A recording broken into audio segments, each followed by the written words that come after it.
Kami dari kelompok 4 yang terdiri dari Dia Ayu Puspitasari, Lintang Lazahra Lilatra, dan Andi Susanto.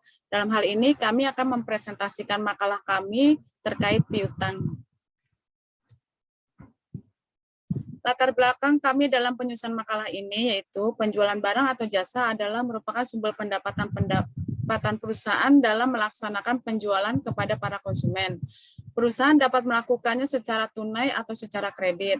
Sudah barang tentu, perusahaan akan lebih menyukai jika transaksi penjualan dapat dilakukan secara tunai, karena perusahaan akan segera menerima kas dan kas tersebut dapat segera digunakan kembali untuk mendatangkan pendapatan selanjutnya. Di pihak lain, para konsumen umumnya lebih menyukai bila perusahaan dapat melakukan penjualan secara kredit, karena pembayaran dapat ditunda. Dalam kenyataannya, penjualan kredit pada kebanyakan menimbulkan adanya piutang atau tagihan. Tujuan penulisan makalah kami ini untuk mengetahui deskripsi piutang dagang serta memberikan pembahasan yang lebih terperinci terkait piutang dagang. Makalah ini dapat dijadikan sebagai sarana untuk meningkatkan minat, bakat, serta kreativitas bagi penulis. Makalah ini juga dapat dijadikan sarana informasi untuk mengetahui tentang apa itu piutang, bagaimana pengendalian internal atas piutang, penjelasan tentang hal-hal yang berkaitan dengan piutang. Pengertian piutang sendiri itu ialah merupakan salah satu unsur dari aktiva lancar dalam neraca perusahaan yang timbul akibat adanya penjualan barang dan jasa atau pemberian kredit terhadap debitur yang pembayarannya pada umumnya diberikan tempo 30 hari sampai dengan 90 hari. Dalam arti luas, piutang merupakan tuntutan terhadap pihak lain yang berupa uang, barang-barang atau jasa-jasa yang dijual secara kredit. Piutang bagi kegunaan akuntansi lebih sempit pengertiannya, yaitu untuk menunjukkan tuntutan-tuntutan pada pihak luar perusahaan yang diharapkan akan diselesaikan dengan penerimaan jumlah uang tunai. Pada umumnya, piutang timbul akibat dari transaksi penjualan barang dan jasa perusahaan, di mana pembayaran oleh pihak yang bersangkutan baru akan dilakukan setelah tanggal transaksi jual-beli. Mengingat piutang merupakan harta perusahaan yang sangat likuid, maka harus dilakukan prosedur yang wajar dan cara-cara yang memuaskan dengan para debitur, sehingga perlu disusun suatu prosedur yang baik demi kemajuan perusahaan. Rumusan masalah. Penggolongan piutang. Piutang dagang adalah tagihan perusahaan karena adanya penjualan barang dagangan secara kredit. Untuk penjualan barang dagangan secara kredit, biasanya penjual menentukan syarat kredit atau syarat pembayaran, term of credit atau term of payment, misalnya 2/10, N/10 yang berlaku untuk semua langganan. Piutang wesel adalah tagihan yang didukung dengan janji tertulis debitur untuk membayar pada tanggal tertentu. Piutang lain-lain adalah semua tagihan yang timbul di luar usaha normal perusahaan seperti piutang kepada karyawan. Hal-hal yang berkaitan dengan piutang dagang adalah pengakuan piutang dagang, penilaian piutang dagang, disposisi piutang dagang. Pengakuan piutang dagang. Masalah pengakuan piutang dagang meliputi dua masalah pokok, yaitu kapan piutang diakui. Piutang diakui saat terjadi pemindahan hak atau serah terima atas barang yang dijual antara pembeli dan penjual. Penilaian piutang dagang. Berapa nilai piutang dagang yang diakui? Piutang dagang diakui berdasarkan nilai tukar, yaitu nilai yang akan dibayar oleh debitur pada saat yang telah ditentukan. Dalam masalah ini, yang perlu diperhatikan adalah trade discount atau sell discount. Disposisi piutang dagang merupakan pengalihan piutang usaha yang dimiliki kepada pihak lain, LPK, bank, dan pegadaian piutang, dengan tujuan untuk mempercepat penerimaan kas dari piutangnya. Ada dua cara dalam menggunakan piutang usaha yang dapat dikonversi untuk memenuhi kebutuhan uang segera, yaitu piutang dipakai sebagai jaminan dan menjual piutang atau anjak piutang. Piutang dipakai sebagai jaminan. Piutang yang dipakai sebagai jaminan merupakan bentuk dari pengalihan piutang terjadi diakibatkan karena perusahaan membutuhkan dana atau uang tunai yang cepat pada waktu sekarang. Padahal piutang dagang yang dimilikinya baru akan jatuh tempo pada waktu yang akan datang atau tidak lebih dari 60 hari. Sehingga untuk memenuhi dana tersebut, terpaksa perusahaan menggunakan piutang dagang yang dimilikinya demi memperoleh dana. Pengagunan piutang tersebut bisa dilakukan pada sektor perbankan atau sektor di luar perbankan. Akibatnya akan terjadi pelepasan piutang dagang yang dimilikinya menjadi piutang dagang yang dijaminkan. Menjual piutang atau anjak piutang.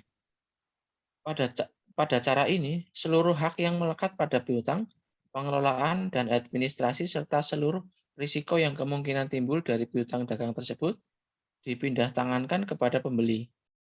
Oleh karena itu, pemberitahuan kepada debitur dibuat agar yang bersangkutan melaksanakan pembayaran langsung kepada pembeli. Penjualan piutang dagang demikian menyangkut tingkat diskonto yang tinggi sehingga pada umumnya perusahaan akan berusaha menghindarinya. Oleh sebab itu, prosedur pencatatan terhadap transaksi penjualan piutang tidak banyak menghadapi persoalan. Pencatatan yang harus dilakukan dalam hal ini adalah menghapuskan semua rekening pembukuan yang berhubungan dengan piutang dagang tersebut, dengan mengakui adanya suatu kerugian atau biaya sebesar selisih antara pembayaran yang diterima dan nilai buku piutang dagang pada saat terjadinya transaksi.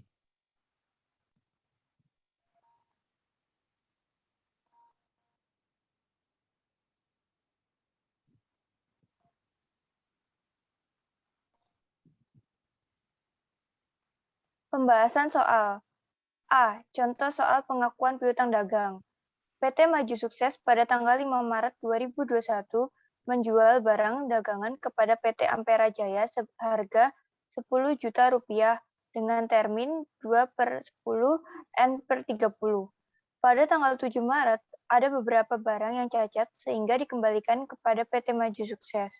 Bila dihitung, barang yang dikembalikan tersebut sebesar Rp500.000. Pada tanggal 15, PT Maju Sukses menerima pelunasan dari PT Ampera Jaya sebesar saldo tagihannya. Jurnal yang dibutuhkan untuk mencatat transaksi tersebut adalah sebagai berikut.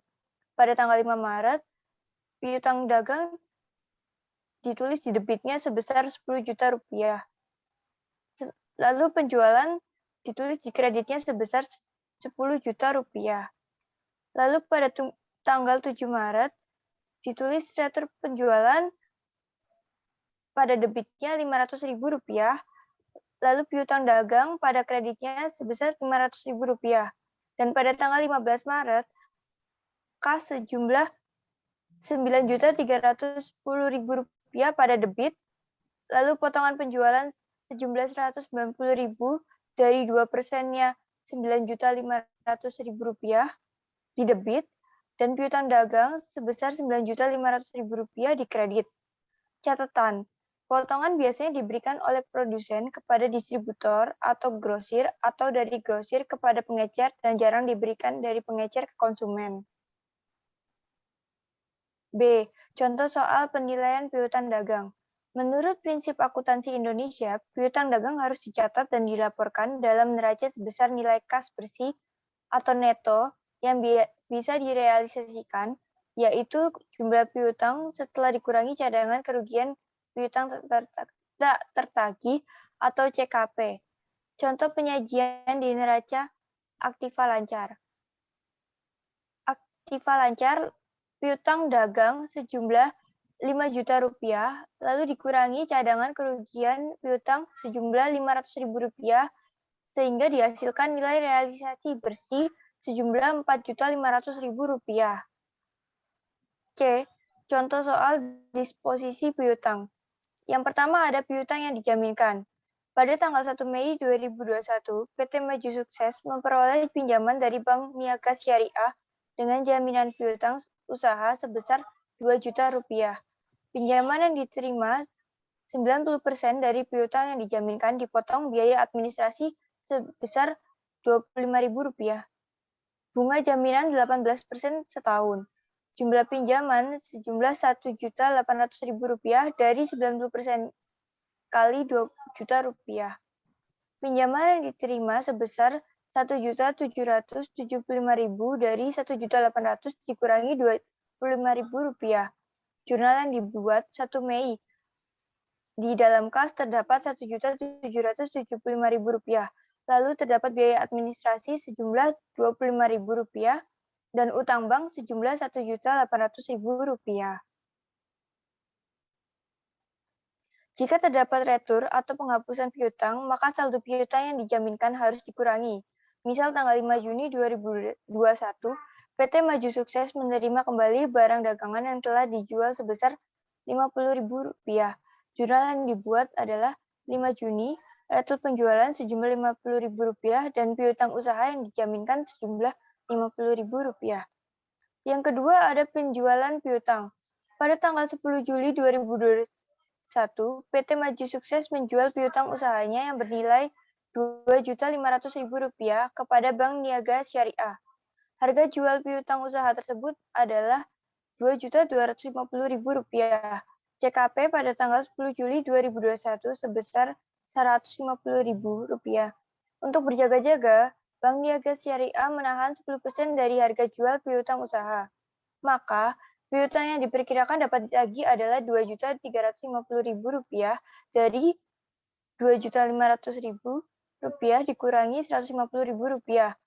Rugi atas penjualan piutang usaha adalah sejumlah Rp100.000 dari Rp2.350.000 dikurangi Rp2.250.000. Pembayaran yang ditahan oleh pihak bank adalah Rp225.000 dari 10% kali Rp2.250.000. Maka pencatatannya pada jurnal adalah kas sejumlah Rp2.025.000, kas ditahan sejumlah Rp225.000, dan piutang usaha yang dijual sejumlah Rp2.250.000. Kesimpulan yang kami dapatkan adalah piutang merupakan salah satu unsur dari aktiva lancar dalam neraca perusahaan yang timbul akibat adanya penjualan barang dan jasa atau pemberian kredit terhadap debitur yang pembayaran pada umumnya diberikan dalam tempo 30 hari sampai dengan 90 hari.